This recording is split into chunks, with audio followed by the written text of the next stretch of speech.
الركراكي يمنح مهلة أخيرة لدياز وعدلي قبل القرار الحاسم. كأس إفريقيا أقل من 23 سنة، 4 لاعبين مغاربة في التشكيلة المثالية لدور المجموعات، من بينهم الزلزولي وصباري. 4 نجوم مغاربة ضمن قائمة ماركا لأفضل 100 لاعب في الدوريات الكبرى. إشبيليا يصل منصاري وبونو في الميركاتو الصيفي. النصر السعودي يقدم عرضه الأول لنجم المنتخب المغربي. المرجو وضع زر إعجاب واشتراك وتفعيل الجرس. والآن إلى التفاصيل. الركراكي يمنح مهلة أخيرة لدياز وعدلي قبل القرار الحاسم. يواصل الاتحاد المغربي لكرة القدم انتصاراته في خطف المواهب الصاعدة من ذوي الجنسية المزدوجة في الفترة الأخيرة، وذلك بعد الظهور اللافت لمنتخب أسود الأطلس في بطولة كأس العالم 2022، حين بلغ الدور النصف النهائي في إنجاز غير مسبوق للكرة العربية والإفريقية. ونجحت الجامعة الملكية المغربية لكرة القدم في ضم أكبر عدد من المواهب خلال بطولة كأس إفريقيا تحت 23 سنة المقامة حاليا في المغرب، وبلغ فيها المنتخب الأولمبي المربع الذهبي نتيجة اعتماده على أبرز اللاعبين الذين تألقوا مع أنديتهم الأوروبية واختاروا ارتداء قميص منتخب المغرب بدل تمثيل منتخبات يقيمون في بلدانها.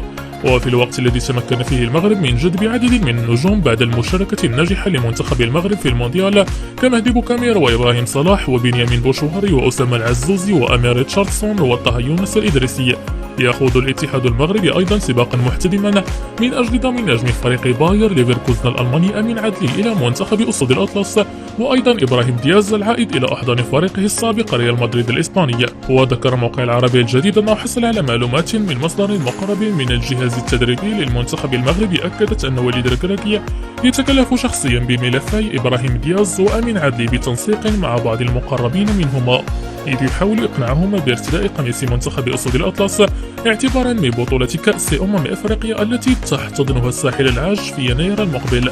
وأضاف حسب ذات المصدر عن أن وليد الركراكي المدير الفني للمنتخب المغربي تحصل على معطيات جديدة تخص رغبة اللاعبين دياز وعدلي في ارتداء قميص أسود الأطلس في المرحلة القادمة، إلا أنهما مترددان في حسم قرارهم النهائي.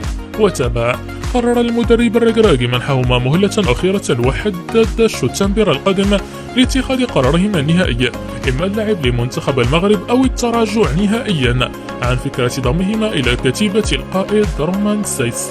واختتم المصدر نفسه حديثه بالتأكيد على أن الركراكي يعتزم استدعاء اللاعبين دياز وعدلي خلال المعسكر التدريبي المغلق في الرباط في شهر شتنبر المقبل للتحضير لمباراة ليبيريا في الجولة الأخيرة من التصفيات المؤهلة إلى نهائية كأس إفريقيا، وعليه يريد أن يحسم هذان اللاعبان قرارهما بسرعة حتى يسهل دمجهما بسهولة في تشكيلة منتخب أسود الأطلس.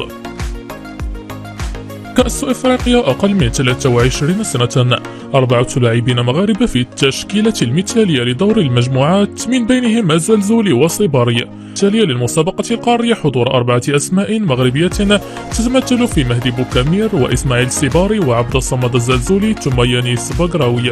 وعرفت التشكيلة المثالية حضور المصري حمزة حسين في الحراسة، وبوكامير وحسام عبد السلام ثم إبراهيم السيسي في خط الدفاع. وفي الوسط تواجد رفقة سيباري كل من الماليين شيخنا دومبيا وفودي دوكوري والمصري إبراهيم عادل، بينما تكون الهجوم من الثلاثي أسامة عبد الهادي من المنتخب المصري وعبد الصمد الزلزولي ويانيس بكراوي. يذكر أن المربع الذهبي سيعرف اصطدام مصر بغينيا يوم غد انطلاقا من الساعة 6 مساء بملعب طنجة الكبير، فيما سيواجه المنتخب المغربي نظيره المالي في اليوم ذاته انطلاقا من الساعة 9 مساء بتوقيت المملكة المغربية بمركب الأمير مولي عبد الله بمدينة الرباط. 4 نجوم مغاربة ضمن قائمة ماركا لأفضل 100 لاعب في الدوريات الكبرى. كشفت صحيفة ماركا الإسبانية عن قائمة أفضل 100 لاعب في الدوريات الأوروبية الكبرى خلال الموسم الماضي، وتصدرها المهاجم النرويجي إيرلينغ هالاند مهاجم مانشستر سيتي الإنجليزية. وأكدت الصحيفة أن عملية الاختيار تمت عبر لجنة فنية خاصة مكونة من 115 شخصا ما بين لاعبين سابقين وصحفيين ومحللين ومؤثرين من جميع أنحاء العالم شاركوا عبر عملية التصويت لاختيار صفوة النجوم خلال الموسم. وجاءت صدارة هولاند للقائمة منطقية بعدما قدم موسما مذهلا مع مانشستر سيتي، وساهم بتتويجه بالثلاثية التاريخية الدوري الإنجليزي وكأس إنجلترا ودوري أبطال أوروبا، بعدما سجل 52 هدفا في 53 مباراة وقدم 9 تمريرات حاسمة. وحل النجم الأرجنتيني ليونيل ميسي الذي برز مع فريقه السابق باريس سان جيرمان الفرنسية بتسجيله 21 هدفا وتقديمه 20 تمريرة حاسمة، والأهم من ذلك تألقه في كأس العالم 2022 بقطر وقيادته منتخب الأرجنتين لتتويج باللقب. وشهدت القائمة وجود 5 لاعبين عرب برزوا خلال الموسم، وهما المصري محمد صلاح نجم ليفربول الإنجليزية، والمغاربة ياسين بونو ويوسف أنصاري من إشبيلية الإسباني، وسفيان أمرابط من فيورنتينا الإيطالي، وأشرف حكيمي من باريس سان جيرمان الفرنسية. وجاء ترتيب اللاعبين العرب في قائمة صحيفة ماركا الإسبانية لأفضل 100 لاعب على الشكل التالي: في المرتبة 32 المغربي ياسين بونو، في المرتبة 37 المصري محمد صلاح، في المرتبة 47 المغربي سفيان أمرابط، في المرتبة 49 المغربي يوسف أنصاري، في المرتبة 60 المغربي أشرف حكيمي.